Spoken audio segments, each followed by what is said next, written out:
Hello, everyone, and welcome to Mind Your Mental. Just a reminder that this podcast is not meant to be a substitute for a relationship with a licensed mental health professional. I know they are hard to find, and I get that. I have a bunch of resources on my website if you need them, but I am not your clinician.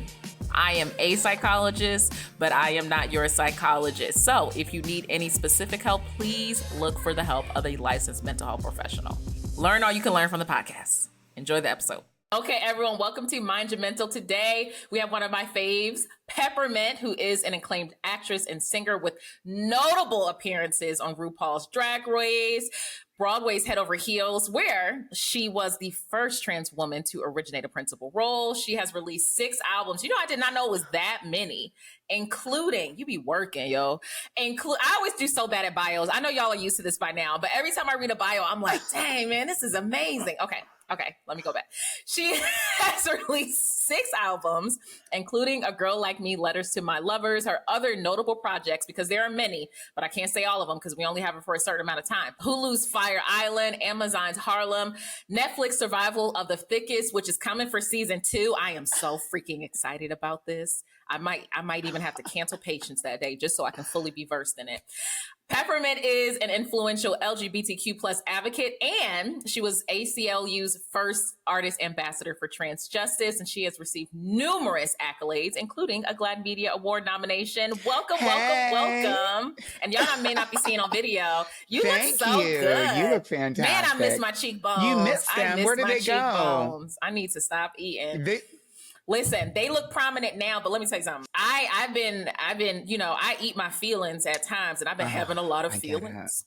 So yeah, but once we just going, I'm a work on it, but they be in prominent. The meantime, they be like, just use a good contour and a good highlighter. Oh, I don't know how to do the makeup. Well, even if you don't, there's a couple of products. I'll send them to you separately. One of them's a powder product because I'm not sure if you lean like drier or more moist or oily skin. But like there's some powder products, which are kind of universal, that you can use to just bring out the glow. That's what I got on right now. That's what making that little shine. And then you can use, or there's some cream products, like one product, you just put it on. You don't need to do a whole bunch of stuff that will help bring out the cheekbones and all that stuff. But yeah, I'm blessed with cheekbones. I noticed early on it was a feature. I was like, oh, these are sticking out. I didn't notice them as a feature until I was around more people and be like, oh, this is unique because, you know, that's how you looked in the mirror and you said, she has cheekbones. Everybody, you know, like I love the makeups. I'm just like, when people do makeup, I'm like, oh my goodness, like this is amazing. But I just never really, I was in school forever and I just never really learned. And as someone who, I will legit just watch tutorials. So you I don't know what the flip I'm watching. But you enjoy it. But I know it looks amazing. I can't even cook my way out of a paper bag. But I swear I could tell you every single ingredient and every single technique in French, African, Italian cuisine known to man because I've watched all of the shows. I like watching it. Like I love and I'm be real with you. I really like the more like intense ones where the face is like and they're blue and they look like a galaxy on their face. Transforming stuff and like doing sort of like illusions with makeup. Honestly, it is Halloween.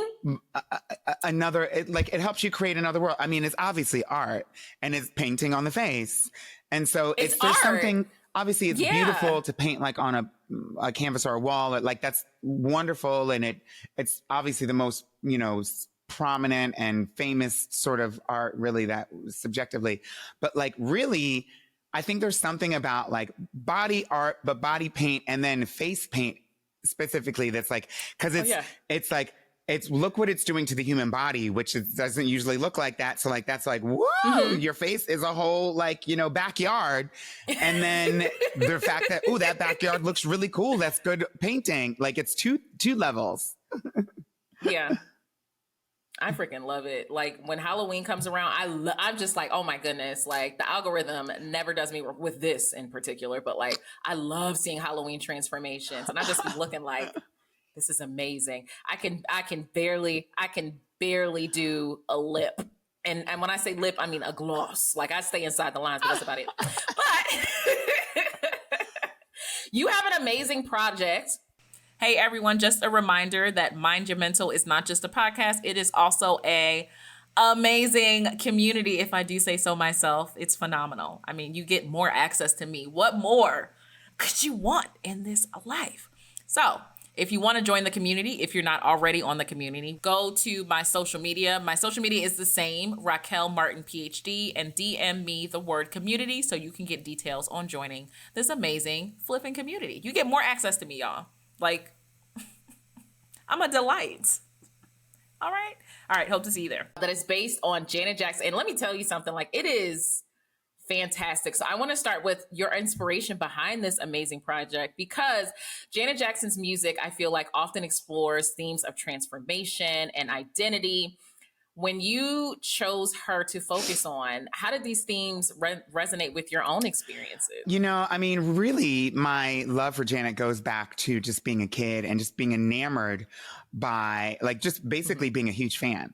And I think a lot of it can be, now that I can look back, I can sort of pull it apart and realize, okay, then maybe it was more than just me just being a fan and liking her music. I was, of course, really, really drawn to a lot of the themes and that she would, write about, like literally sing about or write about in her music, but then also that she would display or even sort of just like intimate in her music videos, even if they weren't explicit.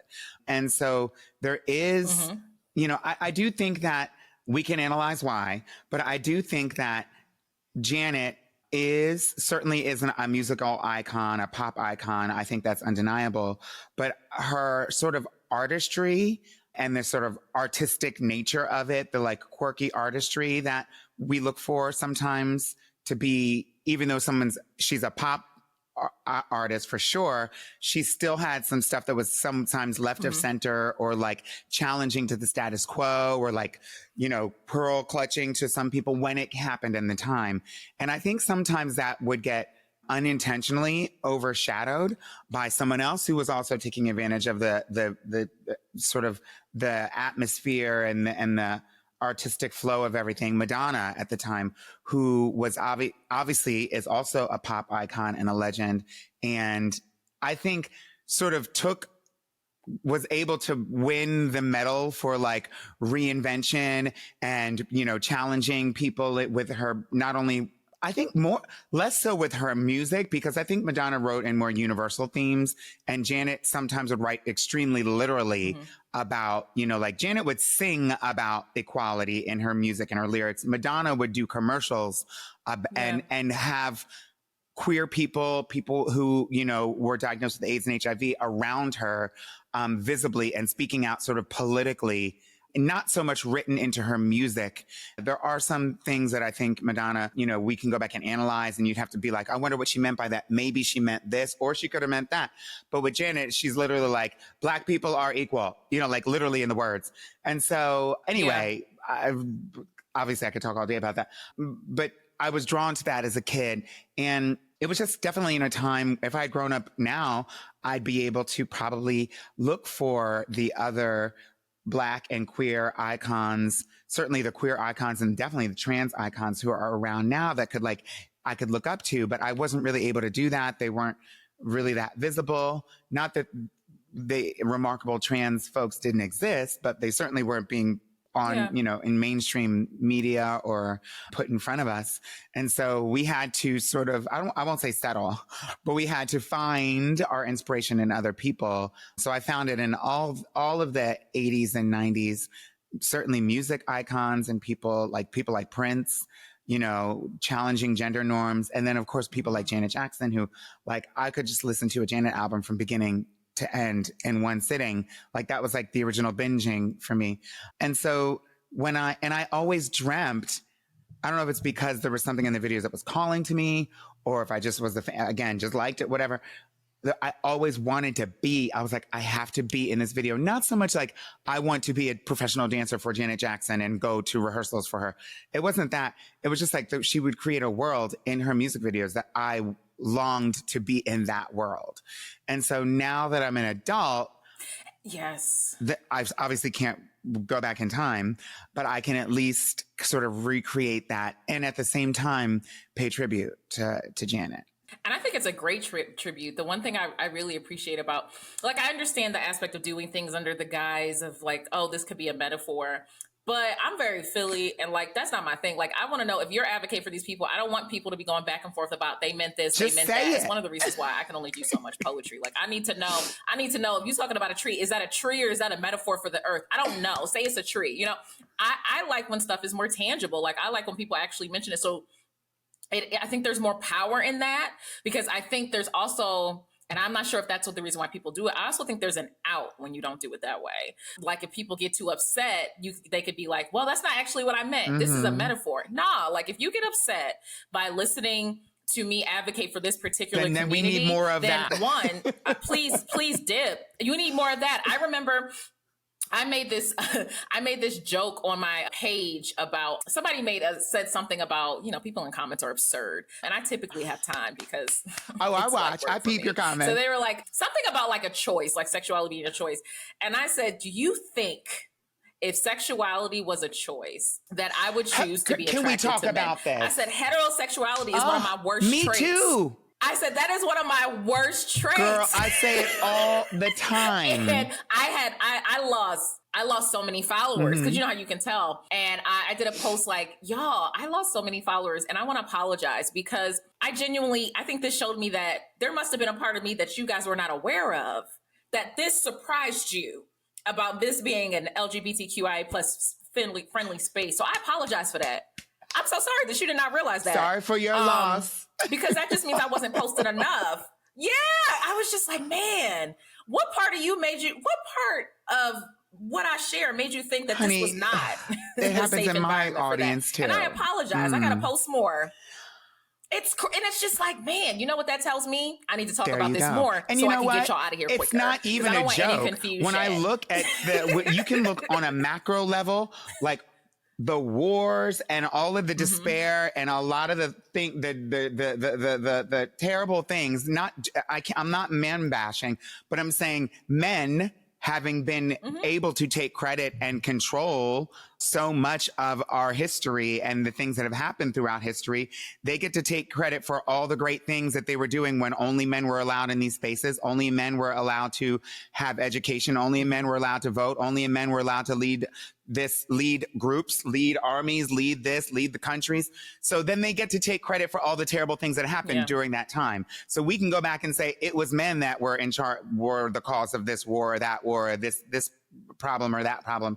And so if that's true, we can look on that level, and then we can just look on the everyday level. Very, very real. Like a lot of the, intimate partner violence is not just men, women, perpetrate it too, but like on a larger scale, it's overwhelmingly men in these situations. Yeah. And it's like, God, why am I attracted? I am attracted to this kind of, he looks good, but I don't even need to wait and find out that he's not a good person. Like I'm looking at him like, damn, he looks good, but damn, he's terrible. I was talking to someone and they were like, oh, you're so lucky to have found your husband. And I'm like, listen, here's the thing. We work within our relationship and it's not about luck. Like this man works to not be a terrible person, honey. Like I think it's possible for anyone to fall into that realm of just being like, I don't care about this. It's human. The same way I feel about relationships. I feel like it's easy to be, it's human, right? I'm like, don't you, listen, don't be praising me on this is a whole other person. You know what I'm saying? Like, that ain't got nothing to do with me. He works on being a good person. I get to be a good recipient of that, but I ain't got nothing to do with this man having values. This is something, but every time people say that, I'm like, no, I think we need to give credit where credit is due because it's easy when it comes to relationships, I say often, like, it's easy to be a bad friend. It's easy to be bad at anything. Like it takes time and effort because, sometimes I don't want to be a flippant adult. Sometimes I want to be a jerk. Like I don't want to communicate appropriately. I do want to cuss you out, but then it's like, oh, that's kind of unreasonable, because like, this is a relationship that you're supposed to work on. It's easy to be a butthead. Honestly, that's why when people are like, "Oh, well, I'm just real. I'm just that's blunt. Just it. I'm just like, you're a girl. butt, That means no, you're just lazy. You a butt. You don't do the work to communicate and take accountability. That's all. That's what it is. Take accountability. Like you think it's you think it's hard for everybody to hate you. It's not. It is hard to be, to be kind. Like what, someone said this joke, like I saw this thing about, what did it say? It costs $0 to be kind. And then someone commented, how much does it cost to be rude? It's $0 too, ain't it? So like, I'm just saying, like, you're not really, you got to make a choice. And people choose to roll their eyes. You got to make a choice about what you're going to do. They choose to, I'll just be like, listen, it's a choice to be, kind. Cause honestly, the way the world is going, it's exhausting. I can totally understand being but I don't want to be an adult every day. I truly don't. And sometimes it's going to be a check no for me. But most days I'm like, okay, well, let me have a reasonable response. I'm going to need 10 minutes to do that, though, because everything in my head is a 4-letter word. So let me get back to you in about 10 minutes, because as of right now, I'm going to tell you where to go and how fast to go. So I just need a minute. I need some space, or you're never going to talk to me again. Like, I'm sorry, Dad, I'll call you back. But yeah. That's very real. So when it comes to your project with, I'm so sorry, I get so distracted. Your project with doing all of the videos, I think it's amazing that you mentioned that you created a world, because when I was watching your videos, I was like, you couldn't tell me. I had to double check to be like, so is this Janet or is this PepperMint? Like, I cannot, like, between the camera angles and the what is it called? I don't dance. Is it syncopation? What is it when y'all just be like, the choreography, I should have known that word. My God. Choreography, like, it looked amazing. I think your project is inspirational, and it really speaks volumes about what you had to go through with that creative process. Like, how did you balance your identity of like, this is someone I admire, but you also bring yourself into it and your creativity? What did you expect to highlight? Like, what did you want to highlight with this project? Like, it's someone you admire, you're recreating it. What was so important about doing that? Like, why did that have to come out? Because everything you do is creative, like, I think I'm in academia, so I try to put creativeness into it, but like, art is art. Like, thank you. But like, art is art. Like, that creative process, creating something out of nothing, that's a huge thing. I mean, listen, it is tough. And I do different types of performance and different types of creativity in art. The one that's the most difficult is as a singer or someone who's in the music, in the world of music, because it's a really expensive, self-funded world, just overall, even if you're signed with like a major label or something like that. Mm-hmm. But I do my own original music. Those are those albums that you'd mentioned at the beginning. And that's really difficult. Sometimes you just want to pay tribute to something that you love from your childhood. And I have been in the position to do it. It's really expensive. And I do it for the love of Janet, my love of everything that she's done. Part of me is just a big kid who's a fan. Part of me is someone who wants to remind the next generation of how wonderful and the impact of her music and her videos and her presence. And for people who didn't get to experience it, like, originally the first time around. Part of me wants to let her know the impact that she's had, because honestly, even though you could look at this video and probably guess that like this is somebody who's seen a Janet Jackson video before. Well, it's like when you said coin, I was like, yeah, girl. Like, this is it's clearly a high quality project. Like, this is not a rear facing iPhone camera. Like, it's, when you said coin, I almost said, I know. Girl, I'm like, still paying it off. It's a lot. There is cast. There were clearly multiple cameras, the choreography, the smoke, the outfits. Like, this is, you went in on this. And I appreciate the fact that you mentioned the fact that, like, it's never too late, right? Like, this is someone who you've always looked up to. And when you were younger, you were like, I have to be in that world. And you created it, right? Like, that aspect of artistic expression, like, I think there's so many times where we think we're too old to do stuff. And it's like, but why? Like, why? We're always like reparenting ourselves and we're supposed to give ourselves the things that we possibly didn't get. I love the fact that this is something that you've always loved. And you said, I wanted to be in that world since I was younger. And you decided to create it. Like, it's never too late to like parent yourself, y'all, because like, we're all just children. I still feel like I can't believe I'm an adult. You see what I'm saying? Like, give yourself what you needed when you were young. And I think you very much did that. And you did it justice. And I wanted to highlight, you know, and I can't take credit for a lot of the creativity for those videos, for the Janet videos, because obviously I was recreating what she did. And so I was trying to replicate almost to the T, obviously the dancing, the way the video looks, the outfits, like everything about it. I was like studying her video and just trying to copy it. And in that regard, you know, I was sort of paying homage to her, to that people who helped her create it, the dance moves and the vision originally. And as the original song was written as a tribute to, apparently inspired by a friend of hers who lost their fight with AIDS and HIV and lost their life, it was, you know, sort of written as a sort of an anthem to the community for that. And so this time around, I wanted to reinvigorate the conversation around AIDS and HIV, but put my spin on it as a trans woman. Obviously, it's Janet's song, Janet's vision. The visuals are very close to the Janet video, like almost shot for shot to her video. But in terms of the creativity, what I had to do is figure out how to, I mean, generally for a mainstream video like that, they'll find the dancers and it'll take like 2 or 3 weeks generally to go from scratch, just make that video. Whereas for us, we did it in less than a day, like less than 24 hours.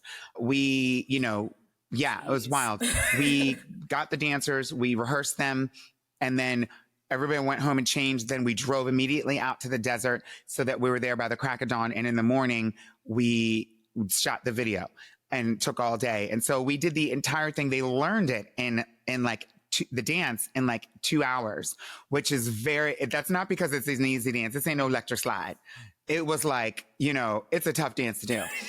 So my creativity was in trying to pull people together and try to figure out a way to make this. She probably spent $1 million on that video.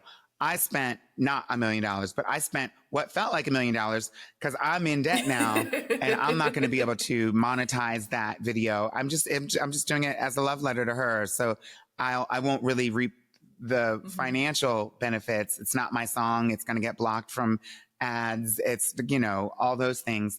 But hopefully it'll get some views and, you know, make somebody smile. It got a good chunk of views from me. So, I mean, you ever see those things that like, how many times have you watched this video? Yes. The answer is yes.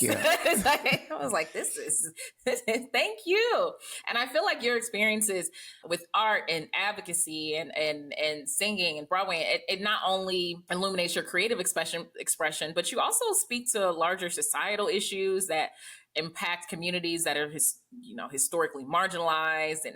And I, as a mental health professional, always think about the aspects of intersectional identities. And, you know, there are spaces that are receptive to me as a Black person, but not as a Black woman, as a Black woman, but not as a Black mother, but somebody who's dark, and maybe not and so much. And maybe spaces that aren't accepting of you as a Black medical professional. Oh, yeah. The number of times, I'll never forget this one scenario where an intern who was working like under me, they is European American male, and they kept calling him doctor. And they called me Raquel, and it only takes like 5 minutes to know who I am. So I guess I must have made a face, or like maybe I leaned forward like I was about to like say something. And he just said, my name, he said, "This is Dr. Martin. My name is so-and-so. I actually work for her." There had to be a signal. Something. Was he Black because too? I was about to. Oh. No, he was a tall European American man, and he clocked it too. Like I didn't make it up. Like he clocked it too, because he was just like, "That's like the third time you don't call me doctor," and he wasn't a doctor yet. That's why he was just like, I must have been a face. Because typically when I'm about to go off, for some reason I laugh because I'm like, "Oh, this is gonna be fun." So, the fuse has been lit. It's like that cartoon where the little. Yo, I do this for fun, yo. Yeah. But he clocked it and he said, "Actually, this is Dr. Martin. My name is so-and-so." Like, now, what was their reaction? She supervises me. Like it was nothing. Oh. They knew.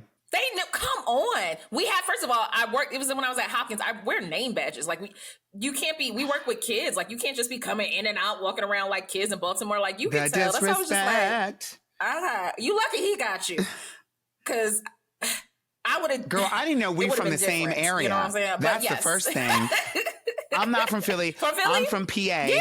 I'm from Hershey. And then I grew up in Wilmington, which is obviously near Philly. And then I have family all over the Baltimore, DC, Delmarva area. Girl, that's wild. Oh yeah, my mom. So we're from North Philly. My parents recently moved to Delaware. I kid you not. I tell them this is one of the worst things you have ever done to me in my life because I'm sorry. You know what? And I'm sorry, y'all. If you live in Delaware, but it's not great. It's not great. Bear Delaware. Every time I visit her, I'm like, oh my God, I fly into Philly and I just be like, Philly. Well, let me take this trip to Bear. Wait, are they in Bear? Yeah. Where are they? I'd be like, well, how many times are we going? Oh, girl, now that. Bear. It's like, how many times are we going to go to the No, Wawa? I love Wawa, go to that, though. What's that mall? Okay, now that's true. No, that's not an event. That is not an event. That's a late night thing after the club. You know, yeah. I just be like, there's nothing to do. It is boring. I can't imagine. Like, there's like nothing happening but grass growing. I'm sorry, Delaware. I love you. Every time I'm like, I don't, guys. And I'm going to be honest about it because like, I can't do it. Every time I get into Philly, I'd be like, oh gosh, can I just stay here? I get it. No, let's drive an hour to Delaware. I want to move to Philly eventually. Anyway, sorry, I digress. I do too. I miss home so much. Like I'm not gonna lie, but yeah. No, that's why I am the way I am. It's like, listen, my threshold is high, but when you reach there it is. When you reach it, there it is. Oh, here we are. Well, I'm gonna have fun with this. You won't. Wait. I was about to. What did you ask me? What did you ask me? You're right. Okay, I'm the one who said something. I'm sorry. I was talking about mental health. Yeah, tell me. And I was gonna ask about when you talk about the intersection of identities. I know Black and trans communities face stigma and discrimination, which of course exacerbates the mental health challenges. How do you challenge stereotypes? Because you're doing it on a huge platform so that you can promote understanding within this community because you're a public figure. So how do you make it a point to make sure it's just like, there is no monolithic experience. I am Black, I am trans, I am a singer. I do all of this. My presence will let you know that like, we're not a monolith. That is really important for me to try to do. And I think like when those of us of intersectional identities, all of us have intersectional identities, but those of us of intersectional marginalized identities, I think a lot of times have to do several things at once, like let you know that I'm educated, but I'm also intelligent. Well, not that those are, mutually exclusive. I'm educated and intelligent and I'm caring and I'm not stereotypical, but you can't roll over me. Like we have to do it all at the same time. and I'm really grateful. I guess, I on one hand, because you said this earlier, like the world is a wild place right now, and I don't know that there's ever been a version of me or you or any of us that would have said something different at any time, but it certainly is now. Maybe it always is and will be. But the thing that I remember so clearly, which certainly a lot of people who are part of the LGBTQI plus community can identify with, and people outside of the community too, is just the feeling of isolation and not being able to see yourself represented. And so growing up like that, not seeing, I remember growing up, I don't know if we're the same age, I think it might be a little older, but I remember growing up and there were no Black people on commercials. It was like, if you were going to see a Black, the biggest thing, the only time I would see Black folks in like a mainstream commercial that everybody was watching was food commercials, like KFC. That was the only time the there's like, white people were not in KFC commercials. It was Black folks dancing around, singing about chicken. Every other commercial, if it was a commercial about home loans, buying a home, taking care of your skin and your baby, intimate things, it was always white folks buying a car. Like we never I didn't get to see, the only time you would get to see that is literally on BET. They had a Black version of every commercial on BET. That was it. And so, but that's just me speaking to like not being able to see so much of the representation. And if it was like that for Black folks, then imagine what it was like for trans folks. Like we just did not, it was as if we didn't exist, but we did. And so I'm remembering that, and now as an adult, or later on as a younger adult, I was able to have conversations with so many other people that I later met in the trans community, and we would get to swapping stories and talk and exchanging and learning and teaching each other about our history as a community, that's how, especially people that are of a certain age who are a part of the LGBTQ plus community, that's how we learn about our history, because for so long, it wasn't printed in the everyday school books or in the history books or in the medical things. You just had to, it's like lore that you had to pass down through tradition. And so in exchanging with other trans women about, Carolyn Cossey and, just like so many historic trans women who were there, who were in the commercials, who were in the music videos, but nobody knew that they were trans. And so I am now as an adult, and now that I'm in a situation where I can kind of make my own choices about what I'm going to do for work or different things creatively, I do want to be intentional about it. And like we had said earlier, not leave it up to some kind of mystery and metaphor. Let's be real about it. Yes, there were like artists that would write about trans, Bob Dylan so famously writing about like, a trans woman, take a walk on the wild side, things like that. But like, really, let's talk very, very literally about our experiences and who we are, and let us talk about it. And so thank goodness. And for the two moments like in recent times that I think helped me be able to have this type of platform that speaks so clearly about these things is what we would call, probably it'll go down in history as the transgender tipping point, 2012. And it's marked by and sort of symbolized by or signified by a lot of the sort of surge of trans stories that were happening around 2010, 2011, 2012. And it was really signified by Laverne Cox's cover, being featured on the cover of Time magazine. And that was very historic, as the first time a trans woman had ever been on the cover. So that was one moment. And then, of course, all the conversations and all the pause and time that we all experienced in the entire planet in 2020 allowed us to have more conversations and more people to at least take a moment, people who weren't a part of these communities, to understand that they had a role to play in this too. And what I think more importantly, understand that we were going to start holding people to account, and that we, as whether we're queer people, people of color, whoever, all of the above, felt more emboldened to be able to speak more directly to our experiences. And for a blip, contrary to popular belief, there was an effort for DE&I, which is not, overwhelmingly, taking over the world, as a lot of people who are critics of diversity and inclusion and equity would say. It's a whole other thing. Because they don't even think it's DEI.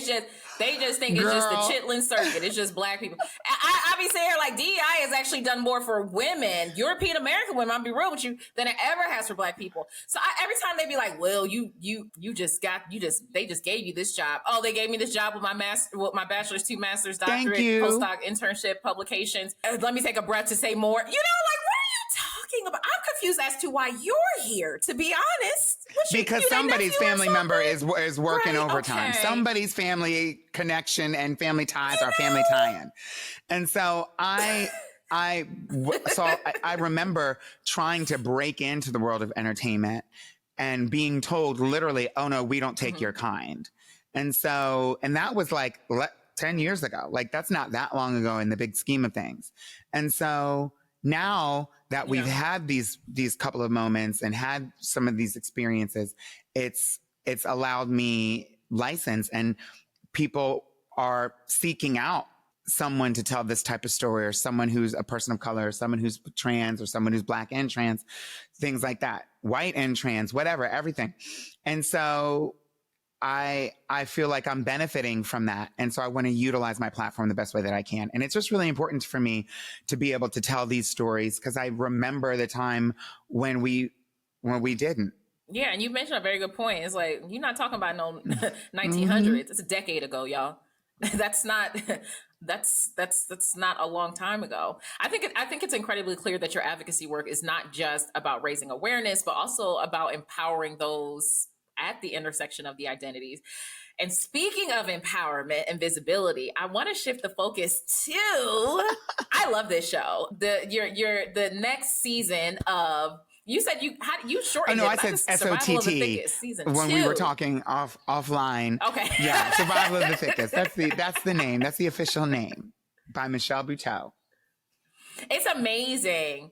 And you know what, like when it first came out, like it was on, you know how you can see, I mean, I'm gonna watch anything with Michelle Buteau. She cracks my behind up.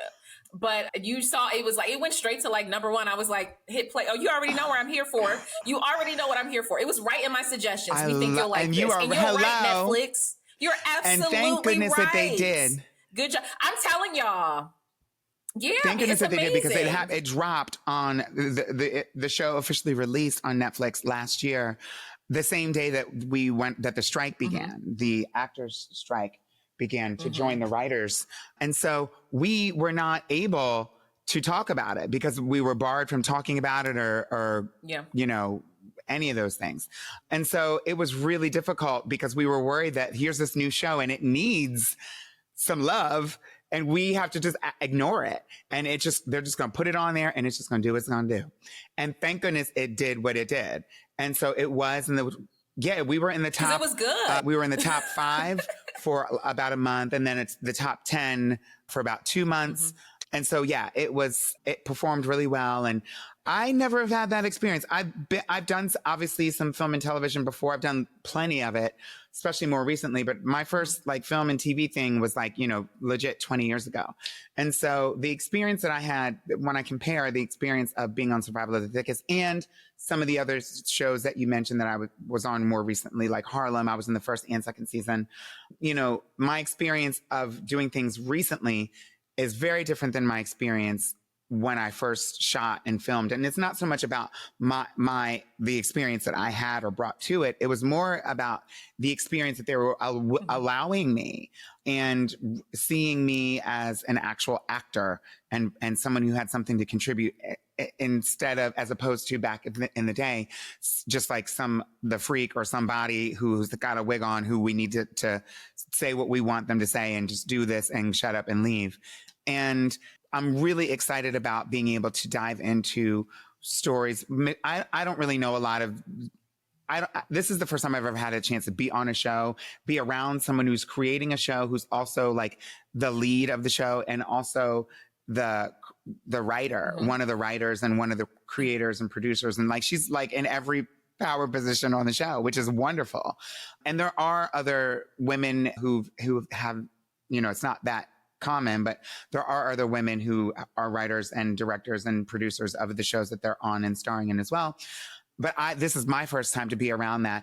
And the fact that I know that Michelle, really cares about the community, the queer community. She identifies as queer, but like, yes, she's straight. She's married to a man, but like she's politically a part of the queer community. And, I know that she gets it the way that I get it or one of my peers get it. And so she's writing that intentionally into the show. So instead of just having me as like window dressing, she's actually wanting to dive into some real themes. And so she asks me, we have conversations all the time about, and it's not that she needs to have them with me. She contributes to the conversation about like the high rate of murder and violence in the trans community perpetrated by, guess who? Cisgender heterosexual men. The discrimination that the community faces and the joy that we deserve and should be experiencing, and how she wants to write that into the show.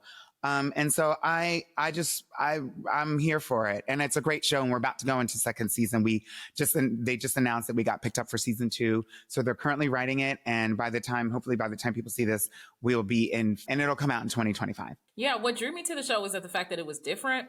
I think it's great to to do the remakes and stuff like that, but I feel like there's only so many times I can see a CIA or FBI or something show with a European American man who was in the military and did all these bad things, but then they left and then somehow they got found and now he's got to protect his family.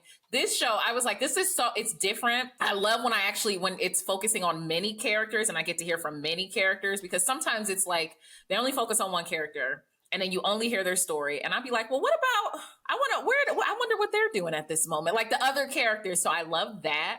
It was different. I saw myself in so many other characters. I thought it was just different. I'm so sick of seeing. I'm happy that they, and honestly, I don't want to. I gotta be careful with this here. There's been let me pull out and make it a larger picture. Lately, in spite of all the conversations that we were having in 2020, and then a lot of the progress that we were seeing with different types of groups of people and inclusion, and, over the past few years, we're seeing a pushback in the world, in politics, and also in media. Yeah. We're seeing a pushback, against, certainly with certain comics who are featured on certain streaming platforms, against the trans community and against transgender individuals. And those specials are like $1 million specials that are invested by, the platforms that they're on. And these comics have a very large voice that gets to kind of define who we are, tell people who we are, even though that's not who we are. They make up something about us and then people just believe it and kind of agree without really including us or the truth about our, experiences at all. And so being on that same platform, Michelle, I think it seems like Michelle has a great relationship with Netflix. And I'm just really grateful that that there is space for these types of stories to be told, stories that like are different than the average, typical, same old. Yes. And that, she's doing her thing. And I'm just really grateful for that. And it does something feels good about, to be honest, I wasn't sure if I would be welcomed at Netflix, given the conversation that was going on. Yeah, the history of the stuff that's on there. Yeah, I would expect that. I'm gonna be real with you. That makes perfect sense. You know what I'm saying? Like if you see individuals posting stuff and that shows what they support, right? Like if I see somebody, I'm sitting here wearing a head wrap. If I see multiple things on this one platform and they're disparaging people with head wraps, I wouldn't think that's going to be a safe environment for me to be. As much as I would be excited about this project, I would be concerned, like I would be hyper vigilant. Like, yeah, that's understandable. Like you showing what you support by what you put on that platform. So that's accountability. The show being on there, we are like, I'm like, okay, this is my home too. You know what I mean? This is my turf too. And we have now an opportunity to show through supportive shows like Survival of the Thickest that there's an audience for this. And this can make money for the platform as well. And that it's worth investing in the stories of Black folks and people of color and trans folks and queer folks and women and people who are femme and non-binary folks and disabled folks and everybody. Like it's worth investing in that story, in those stories. Yeah, I loved it. I think I always talk about media and how like a lot of times shows get the therapeutic process wrong. This show didn't, thank God. Anytime I see that they're about to go into like a therapy session, I'm like, all right, now, okay. How are we going to show this? How are we going to show this process? Don't piss me off. And they did a very good job of that. Get ready for season 2. That's all I got to say with that. Yeah. I love being able to see the aspect of showing women in different age ranges and still being able to create. And it goes back to like what we said about the Janet aspect. Like you mentioned, like that was something that you needed to create. You're older and you created it. There's so many times where stories make it seem like, oh, okay, well, the top 25 under 25, or you have to be a certain age to kind of go into your life, into your career. And a lot of times children get asked, like, what do they want to be when they grow up? And I'm just like, I'm still growing up. And I want you to understand your career is long and there's so many things that you can do. Like you can just create. And I like that was a theme in the show. It was like, yeah, I didn't just graduate from college, but I'm going to do what I think speaks to me. I loved how they showed friendships, because it's like the strength of friendship was a very big theme. And I just very much appreciate it. I really liked it, clearly. And think about, y'all couldn't even talk about it, and it did. That's what I'm saying. We couldn't even like, talk. This next season. Not one post. This next season. Not one. We couldn't do one thing. So this year, we will be able to when it comes out in 2025. Yeah, that season's going to be, it's going to be the watch me work. Like, you see, Netflix, like, this is what I'm saying. Like, how many times are we going to have a spy movie, guys? Let's give the people what they want. Diversity. So, well, before I let you go, for people who haven't watched the show, and if you haven't at this point, like, have some sense. Like, I have fantastic taste, if you guys have not noticed, and I love this show. So get it together. Tell us more about your character in particular, and what you're most excited for people to see in the next season. Well, I am excited. I'm hopeful. Okay, so my character, I play, surprise, surprise, PepperMint. And I think that's because Michelle wanted to make the world that, you know, it's not a fantasy world. It's like present day, right here, right now, New York City. And so Michelle talks about having been really inspired by the queer community that she has around her, her friends, the drag queens that worked at the drag bar that she would frequent. So I guess she wanted to put that part of it into her life, because the character of Mavis Beaumont is based on Michelle Buteau and her real life, because the show is based on, loosely based on her book, her memoir by the same name, Survival of the Thickest. And so there's no Peppermint in the book, but there are other queens and some other people, so that she kind of, I'd never met her. And I got a message from my agent. We want you to audition for this role. It's the role of Peppermint in this new show. And I'm like, what are you talking about? So I auditioned, obviously got it. And so Peppermint is based on me. So she's a Black drag entertainer who is of trans experience. She happens to own a drag restaurant. That part's, I don't own any kind of restaurant. I wish I did. So she's a businesswoman, and she's kind of like the den mother there to all the other queens, and kind of to Michelle as well. A little bit of a sort of like a sisterly aunt, sort of. And, you know, we got to see a taste of Peppermint in part one, or season one. And so for season two, what I would like to see is zooming in a little bit on Peppermint's life, and like, what's it like for her when she's not at the restaurant? What is it like for her in her personal life? That's what I'd like to see them write. They're writing it right now, so hopefully we'll get to see a little bit of that. I have a hint. I have little birdie tells me some of that may be coming. And yeah, I mean, Michelle is, like I mentioned before, Michelle told me that it's really important for her to show some different sides of all these different characters. And so, you know, season one, they just had to sort of introduce everybody. So season two, they'll get to expand it a little bit and zoom in on people's stories. And so that's what I'm looking forward to. And the season one was left with a major cliffhanger about who is the Mavis's Italian boyfriend and their relationship. And so I believe that question gets answered in season two. That's all I can say. Because I want to give people. It better get answered in the first 5 minutes. Nuh-uh. It better get answered in the first. Let me tell you something. It better get answered in the first 5 minutes, okay? I need to see a door open and we continue, honey. And if they're writing it now, please let Michelle know. Like, just a heads up. You don't know this person at all, but she knows you. And all I'm saying is, that's all it better I'll 5 minutes. Yo. I think we get some information. You know, I think they're going to deal with it. They're going to deal with it. That's all I got to say.